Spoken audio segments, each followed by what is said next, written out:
Olá, bem-vindos para mais um episódio do Paddock Podcast, seu podcast favorito para quem ama Fórmula 1. Eu sou Emily. E eu sou Vitória. E hoje nós trazemos mais uma análise. Dessa vez a gente vai falar um pouco a respeito do GP dos Estados Unidos, né? Austin, que trouxe aí muitas coisas, um pós-corrida bem caótico. E a gente vem conversar um pouquinho com vocês sobre ele. O GP dos Estados Unidos, a gente já começou o final de semana com uma sprint bem movimentada no sábado, porque mesmo que o Max Verstappen tenha ganhado, a gente teve muita disputa, muita estratégia já na pole position. A gente teve o Leclerc ali fazendo a pole. A gente teve. Eu achei particularmente que esse final de semana foi muito mais igualitário. Não sei se igualitário seria o melhor sinônimo, mas teve mais chance Foi para que outros balanceado. pilotos. Para que outros pilotos também pudessem brilhar, além do Verstappen, terem chance de alguma coisa, né? É, esse foi um final de semana um pouco surpreendente e devo admitir que gostei muito. Acho que se daqui pro final da temporada continuar assim, vai dar um gás, porque já falei aqui sobre minha opinião sobre a mesmice da Fórmula 1, né? Enfim, mas foi um final de semana surpreendente desde o início da corrida, né? Porque pra mim, assim, só do lado do Norris, já na largada, pegar o P1 do Leclerc já foi um choque e mostra muito como a McLaren tem se saído bem até em pit stop, gente. Os pit stops da McLaren, assim, a mudança deles foi brusca, viu? Porque eles estavam errando feio, a situação não estava legal para os pilotos. E aí agora eles parecem realmente ali ter se encontrado. Eu quase vi ali uma vitória do Norris, viu? Sim. Se a gente for lembrar, no começo da temporada, a McLaren chegou a ficar ali no final do grid, como a Haas e a AlphaTauri sempre ficam.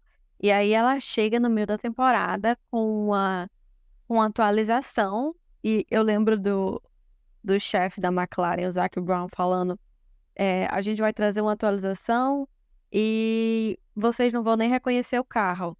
E a gente não acreditou na hora, falou: não, é brincadeira dele. Tipo, não, ok. A mesmíssima coisa, só que não. A gente chega e realmente, na minha concepção, eu achei que o Lando teve chance de ganhar esse GP.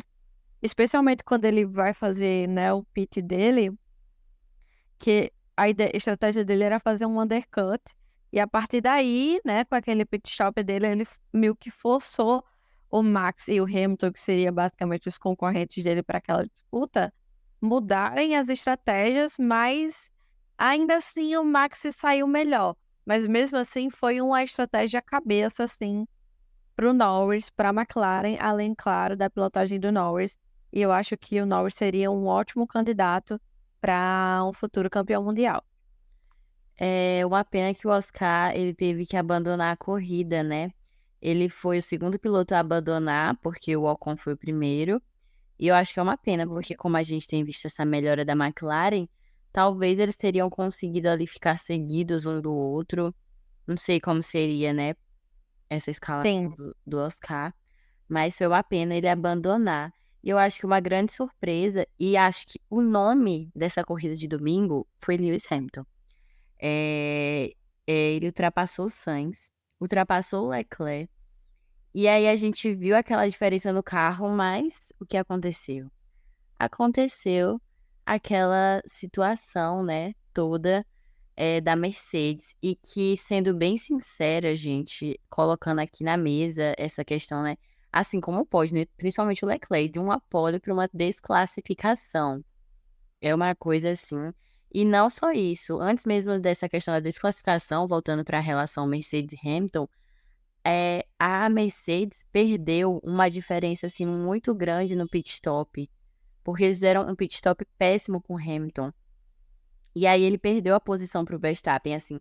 Ah, mas o Hamilton já não ia segurar o Verstappen, tipo, gente, mas o mínimo da equipe é saber ajudar o seu piloto, e não é a primeira vez que a Mercedes tem errado com o Hamilton, e são assim, erros de principiante, sabe? Então, realmente é muito complicado, porque ele já tem que fazer um esforço ali, ele e o carro.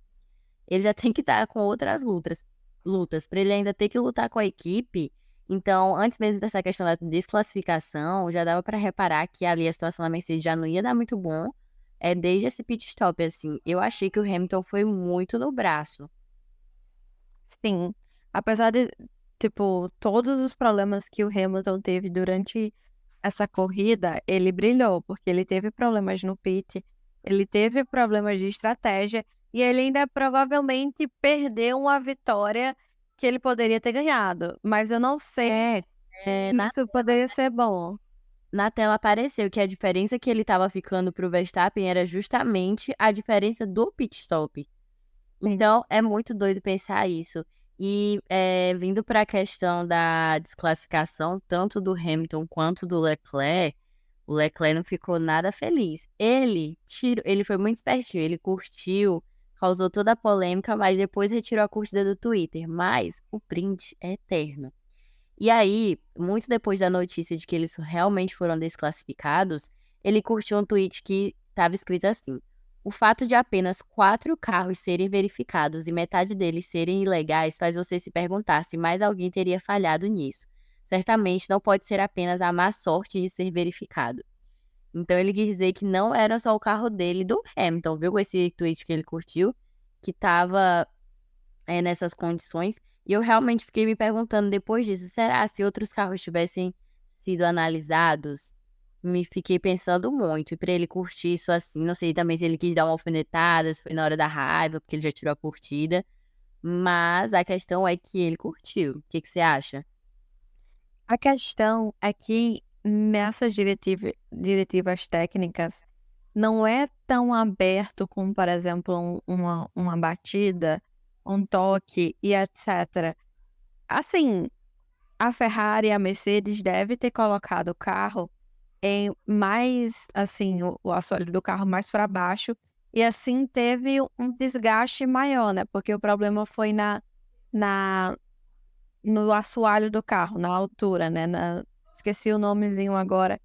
A prancha que fica no carro. Então, tipo assim, se o limite for 10 e tiver, tipo, 9, ele já é desclassificado da corrida, porque não importa. Porque, tipo, a gente fala, nossa, a FIA não é consistente. Mas quando a gente fala de diretivas técnicas, ela funciona plenamente. Uma coisa que eu vi é que tinha basicamente uma tabelinha de todos os carros que eh, foram avaliados, né. E geralmente é o pessoal que chega no pódio ou entre os 10 primeiros. Então, tipo, se eu não me engano, o Leclerc foi 2 vezes, o Verstappen foi 3 vezes, alguma coisa assim. Claro, né, que eles vão ficar chateados, porque é uma situação muito chata. E como eu estava dizendo, imagina se o Hamilton consegue vencer a corrida e é desclassificado. Nossa, eu acho que seria bem pior do que, Eu tipo, acho já foi. que iria doer mais. E a Mercedes e a Ferrari, elas reconheceram depois, que a medição realizada pela FIA estava correta. E no caso da Mercedes, eles informaram que o alto desgaste nas pranchas de madeira foi ocasionado provavelmente por conta da pista ser desnivelada e do cronograma do final de semana, né? Por conta da sprint, que minimizou o tempo de configuração ali do carro. Mas é uma coisa assim que cabe à equipe garantir que o carro ele esteja na conformidade com os regulamentos em todos os momentos durante o final de semana. Então, realmente, assim, um erro de principiante que uma equipe que já ganhou construtores tantas vezes, né? É de se pensar.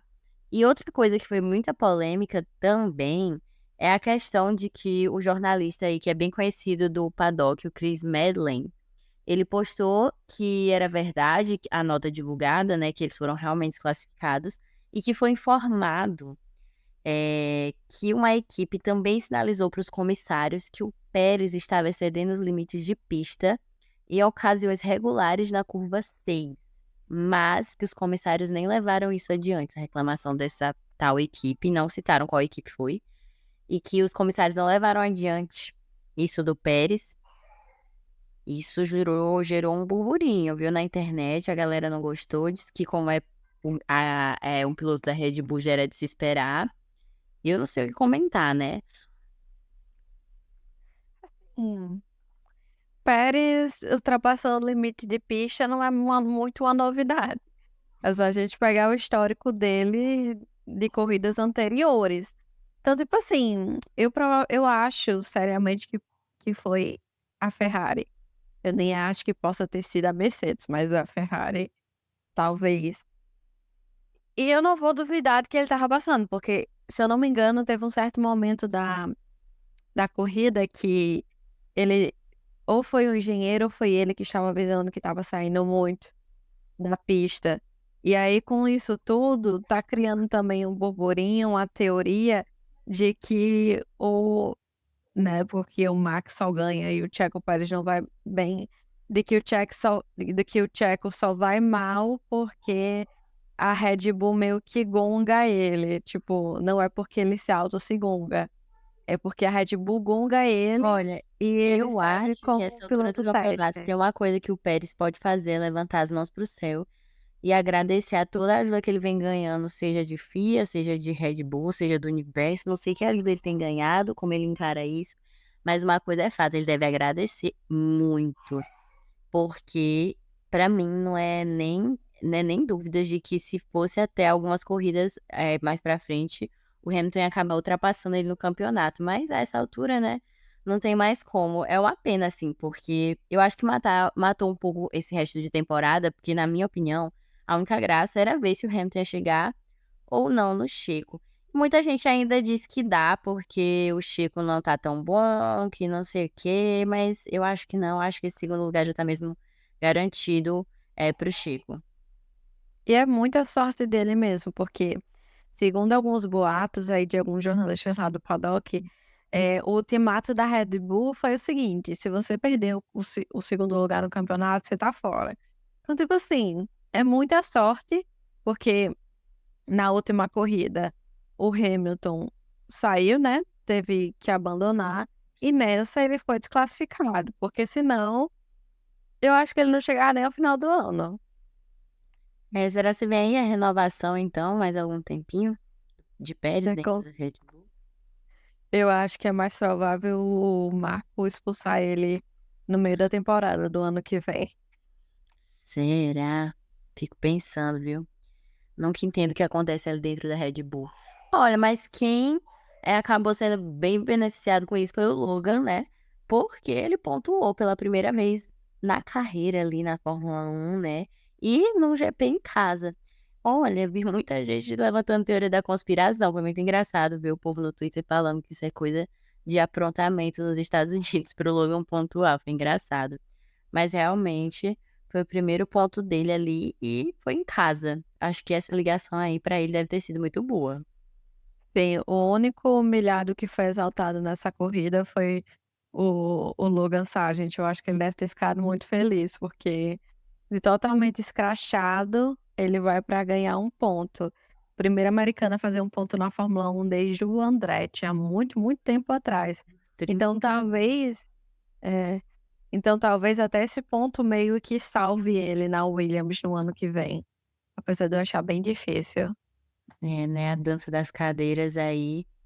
Não sei se o Logan se salva, não, mas por agora ele deve ter ficado muito feliz mesmo. Um ponto já é alguma coisa, né? Pra quem tá aí batalhando no pulso com esses carros. Já fez alguma diferença, é melhor do que nenhum ponto. Como o É. Nick De Vries e etc. E aí, o que mais a gente tem pra. Ai, tá aí. Temos mais uma coisa pra comentar. A situação de Fernando Alonso, gente. Alonso, problema na sua suspensão. Alonso, problema no seu assoalho. Gente, como é que esse homem chegou no box e o carro não desmontou inteiro? Eu não tô entendendo pra onde tá indo o Pix do Papai Stroll, porque, gente, o que é isso? O que é essa situação? O que foi que fizeram com a queridíssima Aston Martin? Foram tantas apostas nesse ano pra Aston Martin. Todo mundo achou que a vitória do Fernando Alonso vinha esse ano, né?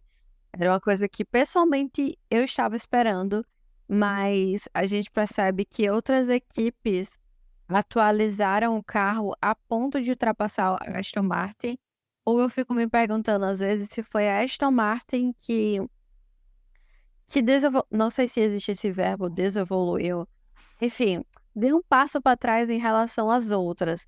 tudo deu errado para Fernando Alonso esse final de semana, porque já na classificação ele já tinha ido mal e aí eles largaram do box.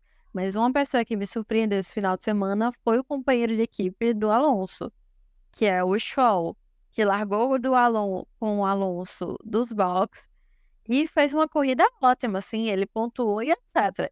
E ele vinha de várias provas, né, bem atrapalhadas. Inclusive, esse GP foi o primeiro GP em que ele pontuou desde as férias. Então, tipo assim, há muito tempo atrás que o Stroll já estava com problemas. Então, ele me surpreendeu bastante esse final de semana. Parece que tem sempre isso, né? Quando um piloto de alguma equipe se destaca, o outro fica mais recolhido. E tiro isso por George Russell, que quase não apareceu muito esse final de semana. Em compensação, né, também, corrida passada, ele apareceu até demais. Mas nessa corrida ele realmente não apareceu tanto, não. Não vou dizer que eu senti muita falta, não, porque quando ele aparece é pra alguma atrocidade. Ele não cometeu nenhum crime esse final de semana. Não, dessa vez Não teve hablou. ninguém na brita. Nenhum. Agora, a única pessoa que quase colocou alguém na brita foi o Tsunoda, né? Que ficou nos pontos, foi bem, muito bem esse final de semana. Pegou a volta mais rápida, né? O ponto de volta mais rápida. Mas ele deu uma pirada com o lance com o Stroll, né? Tipo, ele tentou quase espremer o Stroll a ponto do cara ir pra brita. Inclusive, foi uma mesma manobra que o Norris fez pra cima do Verstappen. E eu achei ambas as duas, só que mais a do Tsunoda, bem perigosinha, assim, porque existe uma coisa na Fórmula 1 que é o seguinte: você pode fazer manobra, mas você tem que sinalizar para o piloto que vem atrás de você que você vai fazer aquela manobra. Então, ele meio que deu uma pirada ali com o Stroll e quase que poderia acontecer um acidente, assim, bem sério. Mas apesar disso, o Tsunoda foi muito bom nesse final de semana. Comparação aos outros finais de semana que ele ficou tão apagadinho, eu acho que é isso, aos poucos eles vão se mostrando. É por isso que eu falei que acho que essa corrida, ela foi uma corrida bem balanceada e fez a gente voltar ali naquele tempo que o pilotão do meio dava aquele trabalhinho, que fazia algumas coisinhas que encantavam e fazia a gente ficar mais atentos. Eu gostei, achei que essa corrida foi diferente. E olha que nem tava botando tanta fé e nem esperava tanto, porque, gente, vamos ser sinceros, GP de Austin não é um dos que me agradam muito. Não é um circuito que me abriu os olhos, mas surpreendeu. Ah, eu gosto, eu sempre gosto de cota.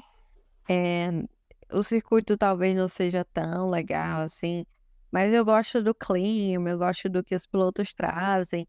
Eu acho que a gente pode falar agora sobre o campeão do GP, o Verstappen, que conquistou a sua 50ª vitória, né, na Fórmula 1. Tipo, uau, isso é uma marca, tipo, histórica para ele, mas que teve vários problemas no carro, eh, ao longo do GP. Ele reclamou bastante de muitas coisas, inclusive brigando com o engenheiro, quando naquela parte. Aquilo, né? Ele reclama e mete uma diferença enorme no resto do pelotão.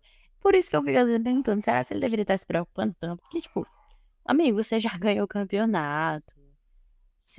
Tudo bem que talvez, né, pra ajudar a equipe também, construtor, não sei o quê. E também, né, pra zelar a reputação, mas não sei não se esses surtos dele valeu tanto a pena, não. É que ele é muito competitivo, então, tipo assim, ele não gosta de perder. Eu acho que nenhum dos pilotos do grid gosta de perder. Então, tipo assim, as vitórias, pra mim é legal, eu gosto, tô aqui pra me divertir e etc. Mas se a gente for prestar atenção, nesse final de semana, o Verstappen realmente colocou menos segundos em relação aos outros pilotos, porque a gente percebia que eles conseguiam ainda chegar um pouquinho mais perto do Verstappen do que geralmente acontece, que é tipo assim, 5 segundos 10 segundos de diferença É, do primeiro pro segundo. quando o engenheiro falava um pouco da diferença do Hamilton pra ele, já dava uma surtadinha, já não ficava tão. e ele ainda estava com problemas no freio, né. Então, tipo assim, foi um pouco complicado. Mas eu não quero dizer que o Lando e o Lewis, eh, só conseguiram quase ganhar o GP por conta de um carro meio duvidoso do Verstappen, porque eu acho que aí a gente tiraria o peso do talento tanto do Hamilton quanto do Verstappen e também isso, porque tipo não, porque o Verstappen só ganha porque ele tem carro bom. Não, o Verstappen ganha também porque ele tem um carro bom. Assim como os outros pilotos, o talento deles não é medido só pelo carro que eles têm.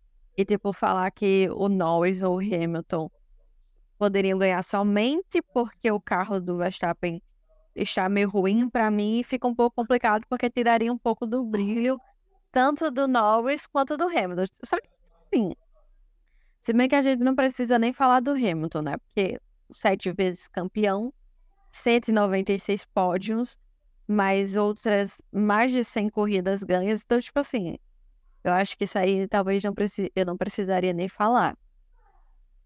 É, acho que ninguém tem que provar mais nada a ninguém, né? Os resultados estão claros ali na pista. Sim. E eu acho que é isso. Você tem mais alguma análise? Não, eu acho que a gente conseguiu falar tudo. Alguns outros pilotos, como sempre, tipo, nem aparece a transmissão. O Zou é um exemplo de desaparecido no grid. Então acho que a gente falou os principais pontos do que se tem para falar sobre esse GP que foi tão movimentado e que nem quando terminou acabou por conta da punição. É, nem sempre acaba quando termina. A gente já teve muito exemplo disso na Fórmula 1. Mas eu acho que é isso, pessoal. E se vocês querem continuar acompanhando mais e acompanhando o que está acontecendo nessa semana, porque essa semana também é de corrida, já sigam a gente, o nosso perfil lá no Instagram, vai ficar aqui na descrição do vídeo. Se você estiver escutando a gente pelo YouTube, deixa o like, se não é inscrito no canal, se inscreva. E se estiver escutando pelo Spotify, também siga a gente, indica para os amigos que gostam de Fórmula 1. A gente está toda semana de corrida trazendo, até não na semana de corrida, a gente sempre traz algum quadro, alguma coisa para estar conversando aqui sobre Fórmula 1 com vocês. E acho que é isso. Muito obrigada por assistir mais um episódio. Do Paddock Podcast. Tchau! Tchau.